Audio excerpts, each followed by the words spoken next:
اس کے ہاتھ ٹوٹے تو نہیں ہوئے ہیں؟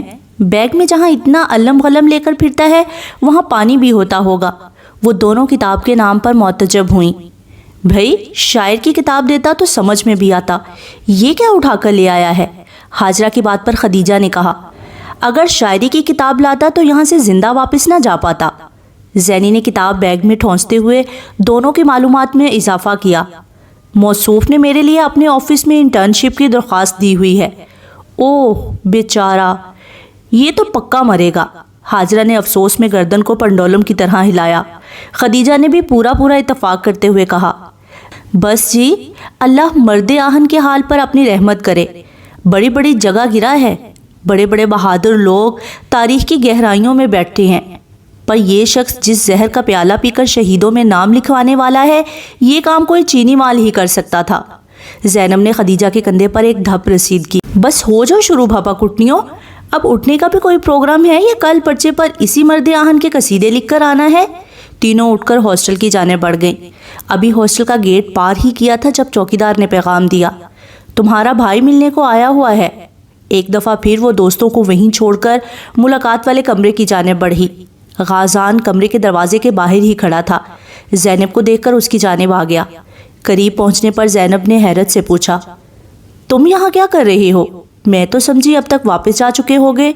دھند ہی بڑی لیٹ اتری ہے، پھر سوچا واپس تو چلے ہی جانا ہے، کیوں نہ آج کا لنچ اکٹھے کیا جائے۔ ہاں مگر میں تو لنچ کر چکی ہوں، البتہ کافی یا آئس کریم کے بارے میں میری جانب سے ہاں ہے۔ غازان نے ایک نظر اپنی گھڑی کی جانب ڈالی۔ بڑی بات ہے، آج لنچ پورے 12 بجے ہی کر لیا۔ ہاں، ایبک میرے لیے کوفتے لایا تھا، وہی کھا کر آ رہی ہوں۔ غازان کے قدم باہر کی سمت اٹھتے اٹھتے تھمے۔ ایبک تمہارا سینئر؟ ہاں نا، مگر وہ تو یونی سے فارغ ہو چکا ہے، پھر کیوں آیا؟ وہی تو بتایا ہے، میرے لیے کوفتے لے کر آیا تھا۔ بڑی بات ہے، بس اپنا ٹہکا ہی اتنا ہے، لوگ بڑی عزت کرتے ہیں۔ ہاں جی ملکہ عالیہ۔ دونوں گاڑی تک پہنچ چکے تھے، پر زیادہ حیرت انگیز بات یہ ہے کہ اس نے میرے لیے اپنے آفس میں انٹرنشپ نکالی ہے۔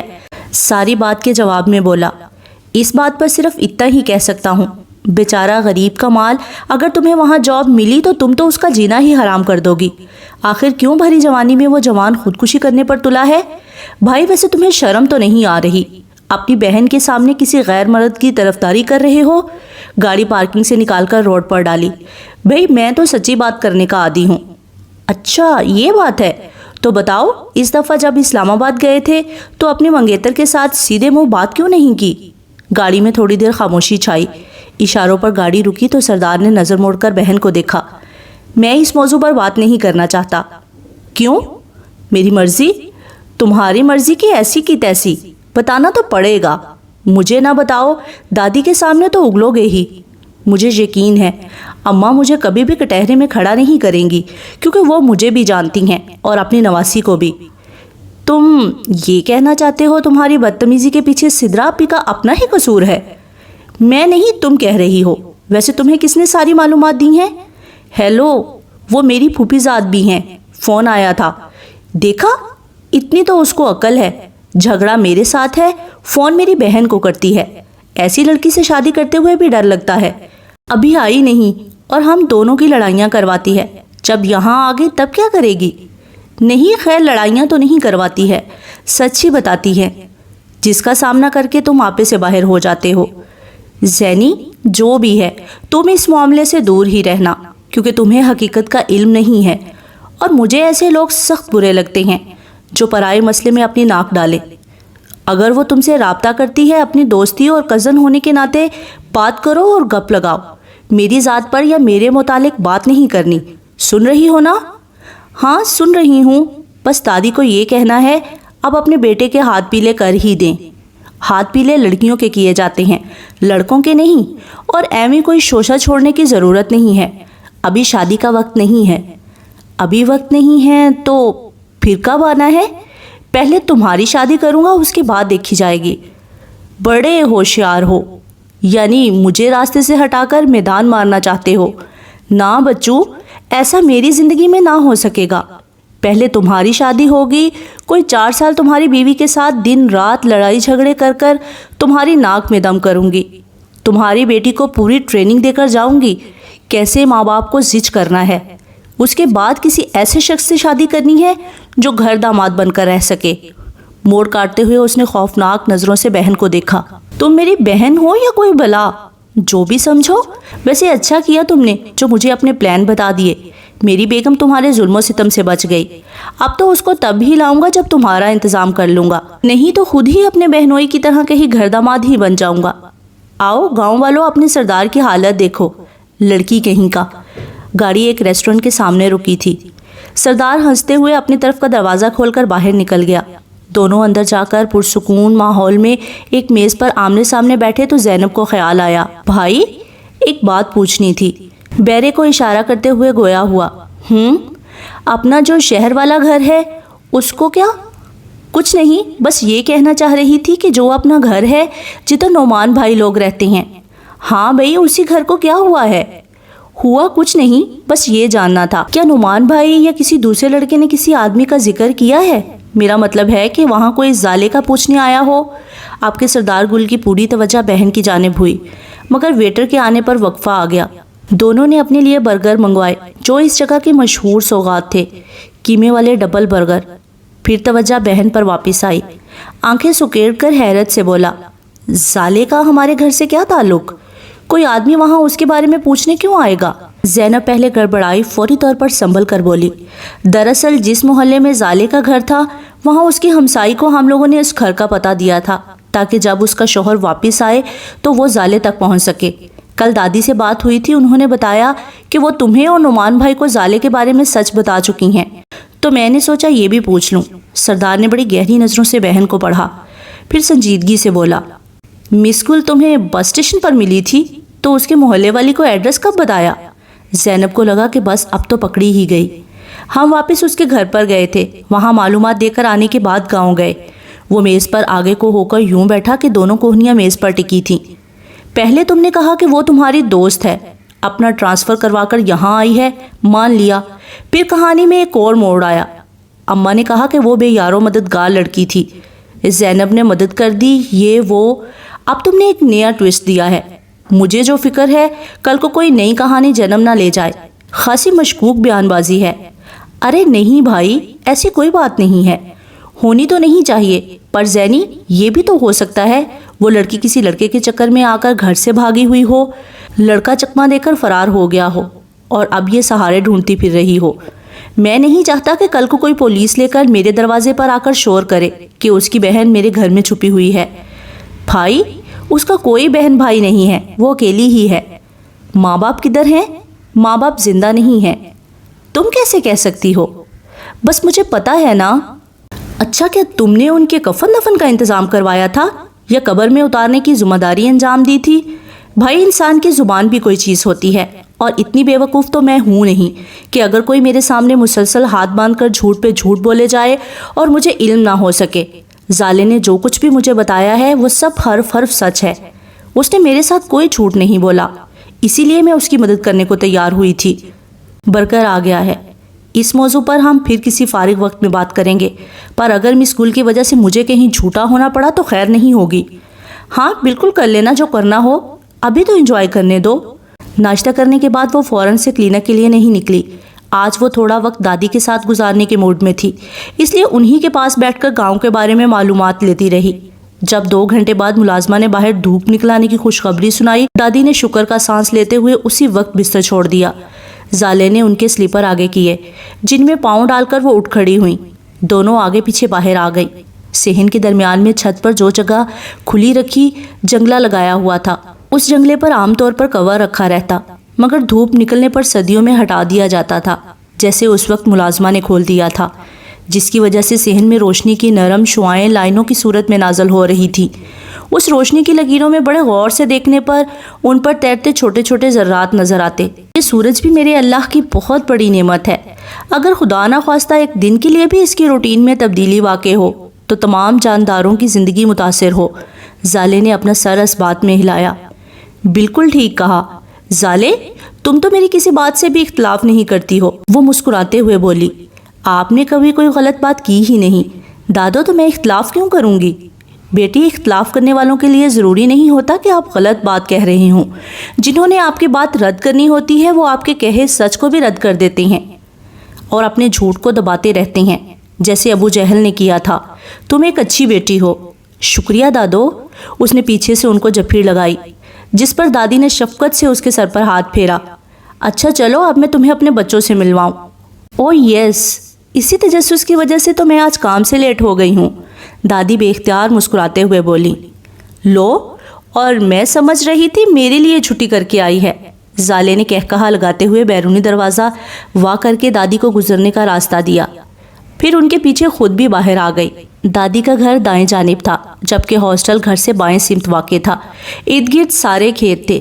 یہاں پر زیادہ تر لوگوں کے فروٹ کے باغ تھے، پر گندم بھی اگائی جاتی تھی۔ کبھی تو اگر برف باری اس علاقے میں زیادہ ہوتی، اس وجہ سے فصلیں متاثر ہوتی، پر اگر موسم اچھا ہو جاتا تو گندم بچ جاتی۔ اونچے پہاڑی ٹیلے ابھی بھی دھند کی لپیٹ میں دکھائی دیے۔ نچلے علاقے اس وقت قدرتی حسن کا شاہکار بنے ہوئے تھے۔ کہیں کہیں برف کی سفیدی، فصلوں کی ہریالی، پھلوں کے رنگ، ہر چیز لاجواب دکھتی۔ زالے نے گہرا سانس لے کر تازی ہوا سے پھیپھڑے بھرے اور دادی کے پیچھے چل دی۔ لکڑی کے چھوٹے سے پرانی طرز کے بنے دروازے کو وہ آتے جاتے کئی دفعہ دیکھ چکی تھی۔ اس کے خیال میں یہ احاطہ گھر سے منسلک نہیں ہے، پر ابھی اس کے اندازے غلط ثابت ہو گئے۔ دادی نے دروازے پر باہر کو لگی کنڈی کھولی اور دھکیل کر دروازہ کھول دیا۔ پہلی نظر میں جو چیز زالے کو نظر آئی وہ ہریالی تھی۔ مسمرائز کر دینے والا منظر سامنے تھا۔ بڑی ترتیب سے کیاریاں بنا کر اس میں غالباً سبزیاں لگائی گئی ہوئی تھی، جو ایک دیوار کی جانب پوری لمبائی میں پھیلی ہوئی تھی۔ ایک طرف پورے ایک کمرے کے برابر مرغیوں کا ڈربہ بنا ہوا تھا، جس میں سے اس وقت مرغیاں شکایتی بیان جاری کر رہی تھی۔